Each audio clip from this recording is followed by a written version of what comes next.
তাড়াতাড়ি 2-4টা ব্যবসা করে নিলে চলে যেতে হবে। দোকানটা ওপেন করে নিলাম, কাস্টমার আশেপাশে ভালোই দেখছি। আসেন বড় ভাইরা, এদিকে চলে আসেন, চালু চালু করে আসছেন। 5টা মিথ্যা কথা বলেন আর 3000 টাকা জিতে নিয়ে যান। আসেন ভাইরা, এদিকে আসেন, চালু চালু করে আসছেন।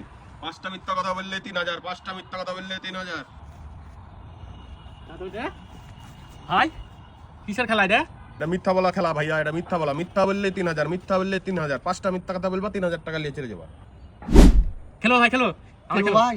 অবশ্যই খেলা হবে, কিন্তু একটা শর্ত আছে। এই 5টা মিথ্যা কথার ভিতরে একটা সত্যি কথা বলে দিলে 500 টাকা আমাকে দিতে হবে। আমিও খেলবো ভাই, লেন ভাই 500। ভাই ভাই আমি খেলবো। ঠিক আছে, আপনাদের 3 জনের 5টা প্রশ্নের মধ্যে প্রথম প্রশ্ন, বাংলাদেশের জাতীয় ফল কি? বাদাম। ঠিক আছে ঠিক আছে। আচ্ছা, দ্বিতীয় প্রশ্ন, সাকিব খানের কয়টা বউ? হেই ভাই, ওই তো পিওর সিঙ্গেল। ঠিক আছে, তারপরের প্রশ্ন, বাংলাদেশের জাতীয় পশুর নাম কি? জাতীয় পশু চুচিয়ে। বাহ, আপনারা তো ভালোই খেলছেন। যাক, 5 নম্বর প্রশ্ন। আমি টাকা বললাম কেন? 3টা প্রশ্ন করে বলছেন 5 নাম্বার। আপনি পাকা মিথ্যাবাদী। আপনাদেরকে বলেছিলাম যে 5টা মিথ্যা কথা বলুন, টাকাগুলো জিতে নিয়ে যান। আপনারা সত্যি কথা বলে দিয়েছেন, টাকাগুলো এখন আমার। যান।